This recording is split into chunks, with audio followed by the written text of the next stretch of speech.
Hey everyone, and welcome to Almost Cancelled. I'm Peter, that is Connor, and we are going to talk about Westworld Season 3, Episode 7. It's called Past Pawn. So, full spoilers for the episode as always. I'm not going to lie, when I first glanced at that title before we started, I thought it said Passed Down, because I guess that just made more sense in my head until I actually read it off the screen. Sure. This episode flipped back over to focusing on Caleb and Dolores. Caleb especially, with a subplot with Bernard and Man in Black, Stubbs, staying away pretty much from Charlotte. I mean, she has one small appearance, sort of teasing things, but for the most part, those were the two things we focused on. So we were kind of mixed on last week's episode. It was kind of some positive things in there, but overall not one that we were raving about. So coming into this one, you hope for an improvement. You hope that it's sort of back to what you want. And it was kind of, for me, I'd say that it was better than last week, but it was kind of only like halfway back, if that makes sense. I agree. There was definitely some stuff, like the last 10 minutes especially was pretty great. But a lot of it just felt like, here's your exposition. Yeah, I love the exposition. I think the story of Caleb's past and what happened to him, I think at this point it was all fairly clear, apart from a couple of details, that none of it was ultimately that exciting on its own. I agree, and I think we've spent far too much time on it for what it amounted to. And it was supposed to feel like, I assume, like these big revelations of this is what he really went through. And for most of it, I'm like, yeah, we were kind of getting this already, so it didn't quite have the impact that it was supposed to. Yeah, we saw too many versions of his past kind of playing out, because obviously he was seeing the wrong version, and then it eventually revealed what the right version was, and all the rest of it. And the actress who was conditioning him wasn't her from Travelers, but I feel justified in thinking it was, because her hair was very similar to Kate from Travelers. From, yeah, it's not that far away. Very similar. So I think my bigger problem with the episode, bizarrely though, even though I think that's kind of the biggest problem of this episode in the sense of this being an entertaining episode on its own, but my biggest issue, from the episode, is that it's something that more affects the whole thing, and that is that I really want to be excited for Dolores vs. Maeve. Like, I really want to be invested in this fight between them, because it's always been very tantalizing, the idea of them being on either side of the ideologies. And I feel like, as much as I liked like Maeve having a reason to really start to hate Dolores last episode, I'm disappointed that it just led to immediately her coming to fight her one-on-one in an action scene. I don't think that's what was ever going to be that interesting. I mean, even though there was some cool stuff in the action scene, I don't think that was ever going to be what was actually interesting about their conflict. And it feels boiled down to a really simple version of it. I get where you're coming from, and I want to give the show the benefit of the doubt here, in the sense that this plays for me in the way that, okay, Maeve's angry right now. She is, rage-induced from what has just happened. Don't get me wrong. Immediate satisfaction. I don't think it's I don't think this is the final confrontation, right? We're not there by any means, but No, but I think more, for me, it feels like, right, this is her getting it out of the system in terms of the physical conflict of it, and now we can settle into the actual tactical planning almost. Yeah. Because obviously the fight's pretty brutal. They both take hits. Dolores loses an arm. Now, obviously, being hosts, we know that they can be resuscitated, they can come back. Maybe because I think this episode, over the last couple, we've really gradually had this idea that Dolores isn't that evil and she's trying to save humanity.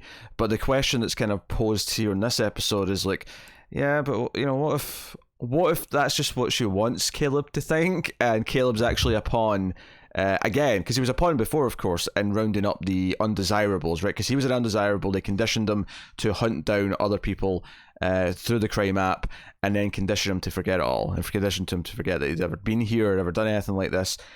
And I always feel frustrated in the sense where, if it is Dolores just playing him and she is actually doing something really sinister to humanity, that almost feels really dull. Just like, oh, she is just like, if anything, it was far more interesting that, oh, maybe she actually does have more of a morality to her. Yeah, her being evil, like just being outright evil, was fine at the end of season 2. Yes. But over the course of this season, or the first 2/3 of this season, there was I don't want to quite say growth because she's not like, becoming a better person or anything like that. But there was more nuance there in that it wasn't as clear cut, and that was definitely more interesting. So to just take that away would definitely feel Yeah, and they a haven't bit taken like, it away yet. To be fair, they're just teasing the idea that, oh, maybe can we trust her or not. And I guess it's just not necessarily what I want from her character right now, is to be questioning her motivations at this point, because so much of her motivations for the whole season have been kind of shrouded, and we've been bouncing back and forth thinking about what she's up to, that at this point I'm just ready for it to kind of like, really, because I mean, her big final moment here before, because she has the EMP button, right? So they go to this previous version of Rehoboam, which is how she pronounced it, by the way. She only had 3 syllables in her pronunciation when she said it this episode. I was it paying seems attention. to be back and forth. I was paying attention. It's easy to say it that way, so I'm going to copy her way of saying it this episode. But they go to Solomon, and this is one of the previous attempts at Rehoboam, and this was the one that the brother, Sarek's brother, was Sarak. Sorry, not Sarek. He used this, and he had actually formed new plans based on something that was going against what the original plan was, which is why Sarak kind of committed him and started all this conditioning in the first place. And they go wanting this new plan, and there's a couple of fun little lines of dialogue here between Solomon and the characters.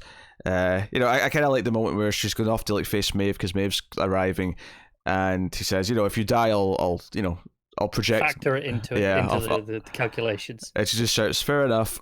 The fair enough that made me laugh a little bit, but so we have all this, but there's a big EMP sort of device just sitting there in case, so this thing can never leave. The idea is that it's contained in this one building, and when they come in and she explains what it is, and it was based after him, so it's actually kind of followed some of his traits, and Caleb's kind of like, oh great, a crazy AI, that's just what we need.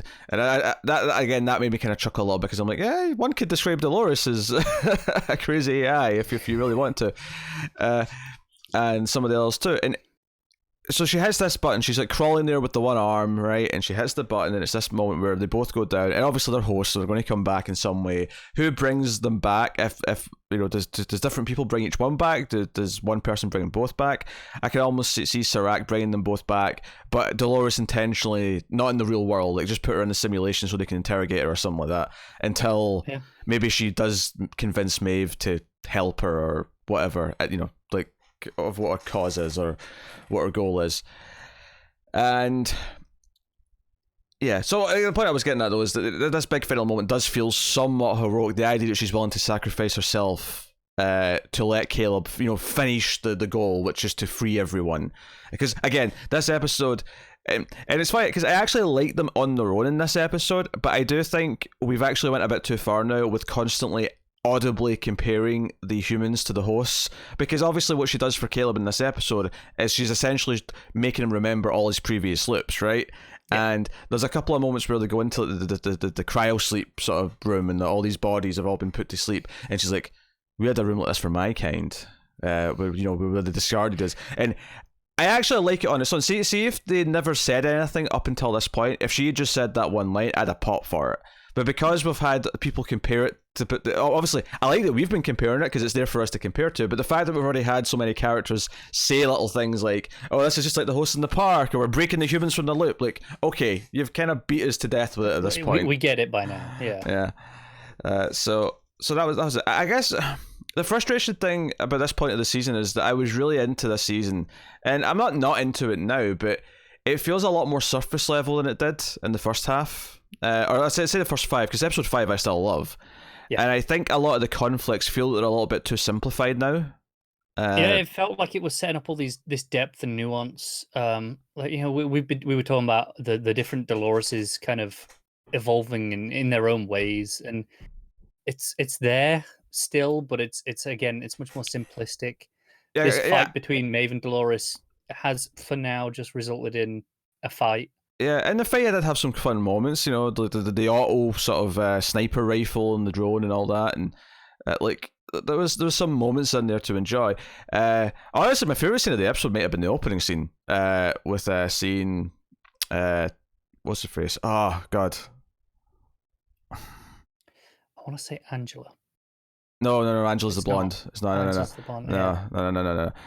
Anyway, I remember the actress' name. It's Amanda Sarafyan, but like I can't remember the actress' name. Oh, that's going to bug the shit out of me. But she like is there to greet Dolores in Japan, right? Or if they're in Japan still, because they weren't in Japan last time. Actually, he's Japanese, but like I don't think they were in Japan last time.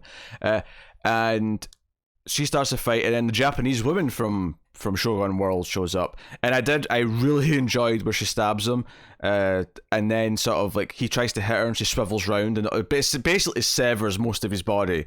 It's pretty cool, right? That was a really cool moment. That opening fight, like all that stuff in the opening, I was really into, and because sometimes this show can just give us some really fun action, and I think I was expecting more of Dolores and Maeve, and again, there probably will still be more. But to go back to one of the points you said about, we were hoping we were getting into all this interesting stuff about Dolores developing independently of other Doloreses and so on. And I kind of, like, obviously we have one left, really, right? Apart from Dolores Prime, and that's Charlotte, right? And we said last week, okay, she probably has a reason to hate Dolores now. It was kind of teasing that. I kind of hate that our only tease of it so far is her in a dark room speaking, like, ominously on a phone, being like, you can't trust her. Like, she's sentenced to die. Like, I don't know, I felt a bit cheesy. I think it's a little frustrating because obviously Charlotte was the one they were setting up this idea with anyway. We had early on with her with the family life and such, but it would have been really interesting to see like three or four different versions of Dolores kind of going on these different paths and seeing how each life affected them differently as opposed to just one. I think what I love so much about season 1 of Westworld, right, which wasn't flawless, but I think what I loved about it so much was the whole idea of the twist in the timelines and revealing that we were actually going through different time periods.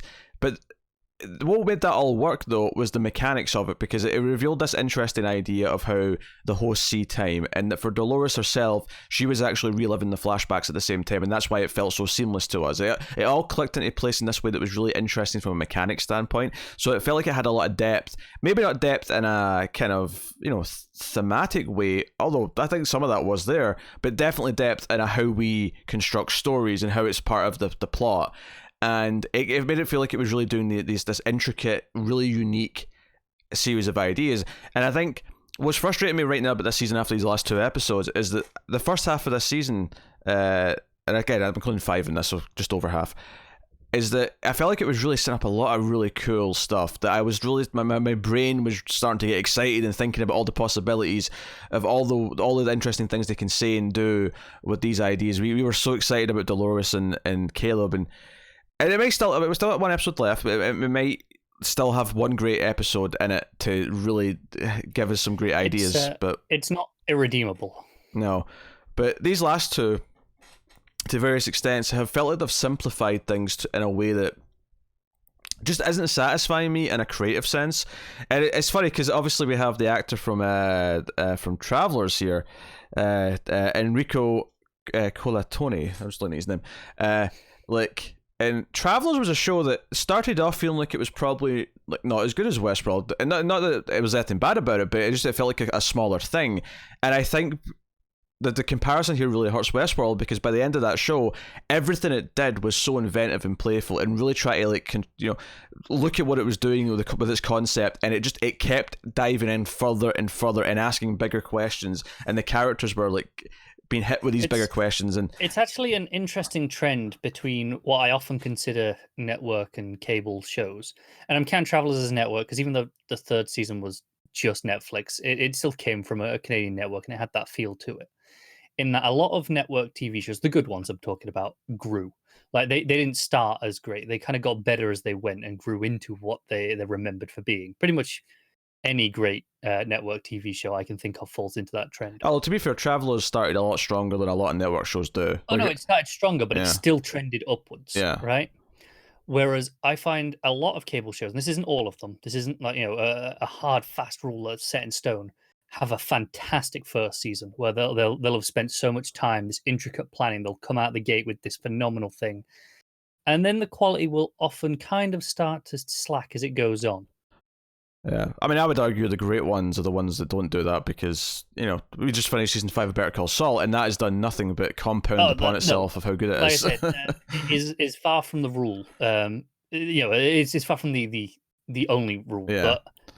But there are so many examples of shows with cable shows in particular with fantastic first seasons that then can't live up to anything else. Whereas I struggle to think of a lot of examples of network style shows that fall into that category. Yeah. Oh, by the way, Clementine was the name we were looking for earlier. Just Yes. And also, I said her name was Amanda Sarafin. It was actually Angela Sarafin. So you actually did kind of remember part of a real thing. Maybe that's where I was getting it from. But there is another host called Angela though, so that's There why is, but maybe that's why it was in my head for her. That's why I shut it down, because now you're thinking of someone else. You're thinking of the host. Right. And I can picture her now. Yeah. Which is why when you said that, I didn't even consider arguing. But maybe in the back of my head, I knew the actress's name, and that's why it came to mind. Yeah. Yeah, and then the Man in Black stuff with Stubbs and Bernard. I mean, that stuff's okay. Like, I think I like Bernard being with them and kind of like just treating them like toasters. He calls Stubbs like a can opener at one point. I like that. I like at one point, when he comes out the building and he's like, "Oh, I know my purpose now." I'm like, "You said that line last week." Like you said that exact line, and obviously he goes further into it, but still. This plot's frustrating me a little bit. In that I really liked this stuff at the start of the season, where it was, the first 2 episodes or whatever we had with Bernard were really kind of like, oh, this slow edging back into it. There was this mystique to it. Whereas now I'm just not getting enough of it to feel like there's been any real advancement over most of the season. It's just small bite-sized things. It needed an episode to itself at some point. I think it kind of did, because the episode where we went to the island was very much the episode that focused on Bernard, and I think the problem is that the first episode leading up to that and the episode 2 itself were really good, and then even though we liked episode 4 a lot, like his stuff was definitely the one where he just kind of felt like he was out of his element, and that was fine because his character kind of was out of his element. But it feels like since that episode he's kind of just been following these breadcrumbs that just, it feels very, I don't know, TV thread-esque in a way that's unsatisfying. It does. It doesn't feel like he's advanced a whole lot. It doesn't feel like he's had any new motivation since that second episode. It felt like it's very much been reacting to Dolores and like, oh, I'm sure I'm part of a plan somehow. And he's still convinced that she's going to destroy the world, which is really where this episode is teasing this idea that she's using Caleb. And as much as he doesn't really know anything that we don't, like, it's plausible enough that, oh yeah, she could just be like building Caleb up to use him for whatever purpose. There's a really nice line where Bernard talks about, she's poetic. She'll use Caleb to destroy him. And that's the thing. Like, I think I still enjoy watching these, Bernard scenes. I still enjoy them. I'm just not getting enough from it. Yeah, my biggest issue with their subplot this episode, though, is and I like this first moment where Man in Black turns and says, "Look, I'm going to kill every host. That's my purpose, right? I'm going to. My mistake was not just destroying all of you. The second that I realized that you could be anything more than a bit of entertainment." And he's like, "So kill me now, because if you don't, I'm going to kill you later." And it frustrated me so much that later on, when they're at this small station, and there's like a dead body because there's been some like looting and rioting and like a murder. Even there's a guy that lying there dead, and they're getting a car started, and he just, Man in Black just says, "Oh, I'm going for a piss," and I'm like, he's openly threatened to kill you, and he immediately just finds like in one of the dead bodies is holding a shotgun, and the whole subplot of this episode ends with him just like holding a shotgun, saying, "Yeah, I told you I was going to kill you," and I'm like, yeah, that was the least satisfying way for you to get the one up in them ever, is them being just negligent and not thinking about letting them off. Very, very naive, and I could see that if it was just Bernard. I think Bernard comes across as a very naive character, but Stubbs should know better. It's like, yeah, let him wander off on his own. Like, why would that go wrong? Because why does he have any reason to stick with you two, or not run away, or not do something like this? Like, it just, that was very frustrating to me. I mean, I was excited by seeing some of the other hosts come back, and I was excited by some of the action beats. The music's still mostly really good, but this episode frustrated me because it felt like we were spending a lot of time on these flashbacks from Caleb's character. And while I was fascinated by his character early on, and I don't hate anything that they've revealed about him and how he ties into the plot, all of it's fine, But at this point, we've had so much of it by pieced together just by like, okay, we see some of the same things happen to the Man in Black.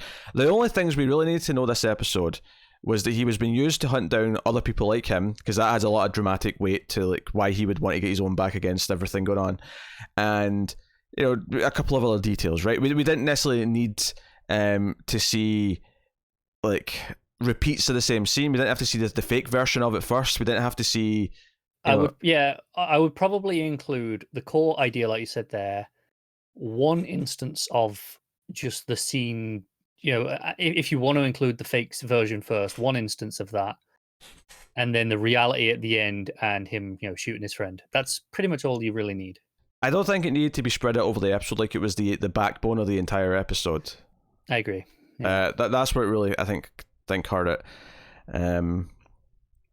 And it's a shame. Also, do you know what the sad part is I know they were going for like nostalgia for season 1 when they were riding on the horses towards the thing, but I groaned audibly because like season 2 made me so sick of it that I'm like, oh no. It was a nice looking shot. I think it ruined it a little by having her address it. Yeah. Like her openly told it was just like home. Like, stop spelling it out. We get it. It's like Westworld. Like, you mean Westworld? Yeah, no shit. I mean, that part's a little important because it's him sort of like he's figured out where she's from. He's figured out who she is more or less. Maybe he doesn't know exactly her story, but he knows that, okay, you're from that park. You're a host. I just think there's better ways of handling it. Yeah, it felt clunky. Just like a lot of his exposition in this episode felt clunky. Because a lot of it was just like, once they get to Solomon, the machine, it's just he starts having flashbacks, and they're not really even triggered by anything. He just kind of keeps like sort of looking down, and it gets intense, and then the flashback will start. Because he's in the building that he's been before. It's all very loose. It feels, I hate to say this, but it kind of feels a lot just kind of sloppy. It feels like we just have to have him do this, so we're going to have him do it. Yeah, as much as like these last 2 episodes are frustrating me, I actually feel like it needs an extra episode to kind of do these things at a better pace, because it feels like they're rushing just to. Yeah, no, I agree. Here now. I agree, because as much as we're saying it feels like they shouldn't have spent much time on some of it, I don't know if we'd be saying that if they could spend even more time on it and actually make it a bit more intricate and interesting. Because right now it feels like there's a lot of time spent on it, but a lot of that time is spent taking shortcuts to get to the end goal. Yes, I think if you had more time with it, you could actually give it some weight and make it work better. Yeah. Whereas as it is right now, with the amount of time that they have, I think we spend too much on it. Yes, that's the way to put it. Like they're spending too much time on it, but even in that time, they're taking a lot of shortcuts. If they actually gave it the time that they didn't have to take shortcuts, they could take their time and it'd be engrossing, because these individual moments and beats might be more interesting, where it actually feels that they're earning some of these payoffs. It may feel that they're actually doing all that. So, yeah. I'm kind of pissed that I'm so down in these last 2 episodes, and I still. It was so good up to this point. It was like I think I said in episode 5 that this might be the best season, and after these 2, I'm like, I don't think it's possible now. Like this last episode would have to blow my freaking mind for me to be like, oh, it's better than season 1. Yeah, I agree, and I think what's frustrating is, while I say it's not irredeemable, this last episode still could be fantastic. I'm not going into it expecting that anymore. I'm expecting just, it'll probably be all right. Yeah, I wasn't expecting, like, I didn't have bad expectations for this one, because, like, Westworld's had a clunker episode before and came back from it immediately. So I came out of this one being like, okay, well, I had 1 off, we got 2 left, great stuff. The problem is that not only is it a second bad episode, it's a second bad one, or bad's maybe harsh, but it's a second weaker episode in a row. And the problem is right before the end. Yeah, it's right before the end, so it's really hard to have faith that they're going to bounce back for just the finale after 2 weak episodes. Yeah. So it's rough, because it doesn't help. It doesn't help that just earlier this week, well, technically it's last week now, but like same week of airing, it was the Saul finale, like, which was like, here's everything that's wonderful about good serialized TV writing. Not science fiction, of course. Like I say, Travelers is a good example of that. I think I love Travelers. And I think if you'd asked me after the season 1s, like, oh, what's a better show, Westworld or The Expanse? I'd have said, oh, Westworld. Now, probably hands down, to be honest, after just season 1. Yeah, but now after 4 seasons of Westworld and 4 seasons of Expanse and almost 3 full seasons of Westworld, Like, I don't even think it's close in the other direction now. Like, Expanse is far and I away. agree. Yeah, You know, this is what I was saying. Like Expanse and a lot of other cable shows, in my experience, have a fantastic first season, and then after that, tend to, not always, but but a lot of notably, them tend to just go downhill. Expanse is also a cable show. It is. That's one of the ones that is an exception. And maybe the benefit there is because it has a series of books, and the writers of the books are actually actively involved in the show, and there's a lot of reasons why that has, like, its journey was mapped out. I mean, I think the last book still to come out, so technically the ending's not there yet. But the writers working on the show, so they know where they're heading anyway. Yeah, so they know. it's not a Game of Thrones situation where the writers. Do you know what? I give those last couple of seasons shit, but those writers did not sign up to finish that story. Right when they started that show, it was no. He's going to have finished the books by then because there was only one more expected at the time, and he had years to do it. They didn't sign up to finish that story, so I don't begrudge them for not really knowing what to do. And I believe the last Expanse book is expected either this year or next year, and the writers aren't George R. R. Martin, and secondly, or B, I started with an A. I should finish with a B, really. They, they are working on the show, and they have presumably 4 seasons to get this book out before the final season would have to happen, give or take. They could, yeah. And like I said, and even if for some reason they were slower writing, they've clearly got the idea in their head. They know where they're going. Yeah. They're finishing their own story. Exactly. So, yeah, that's frustrating. Because I think that's another one that is just compound, and it's not even because much like Westworld, Expanse kind of added a whole new genre of ideas once it reached a certain point. Like once we got to halfway through season 3, which was the end of book 2, going into book 3, right? That added this essentially the actual Expanse element, right? Because up until that point, it hadn't really been about expanding yet. It's very interesting in that the first season, a large part of it is like a detective noir.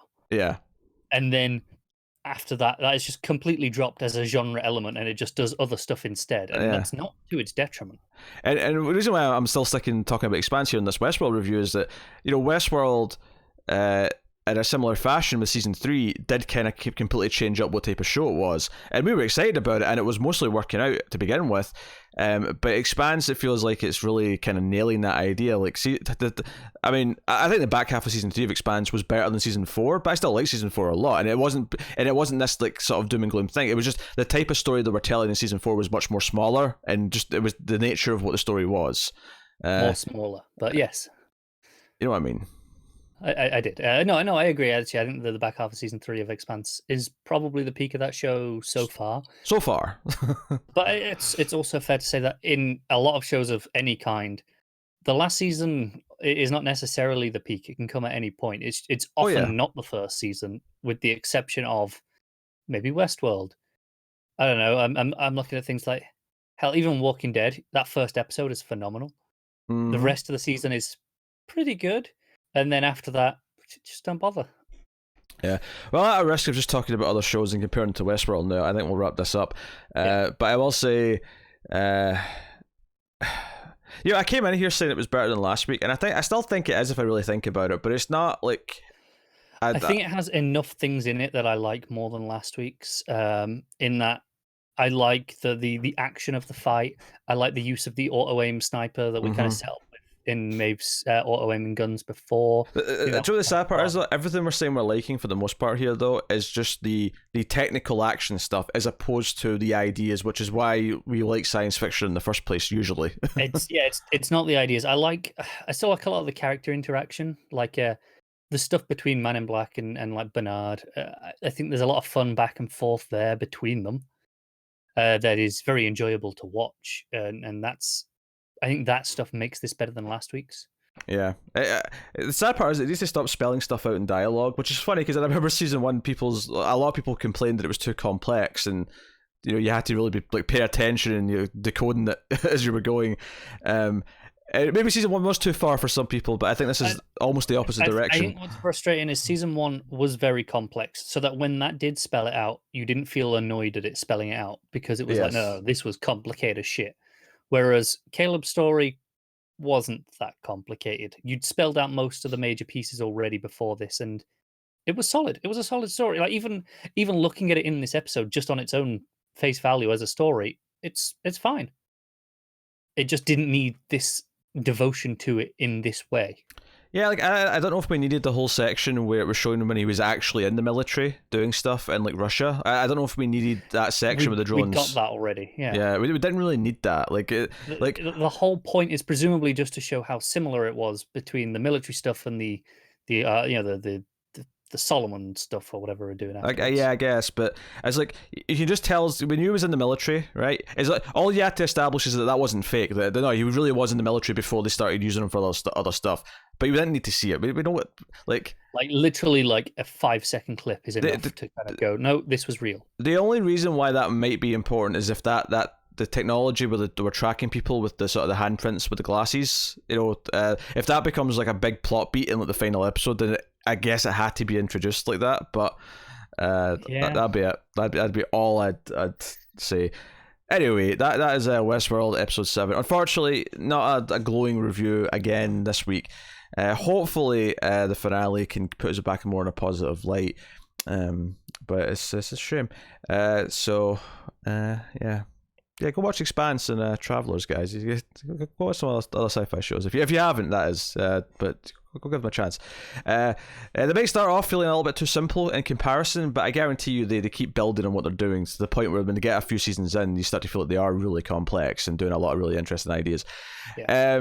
Okay, so yes, let us know what you thought of the episode in the comments below. Like and subscribe, all that stuff. Get us on the Twitters at mailed_fuzz for channel updates. If you want to support the show, you can over to patreon.com/mailedfuzztv and support us for as little as $1 per month.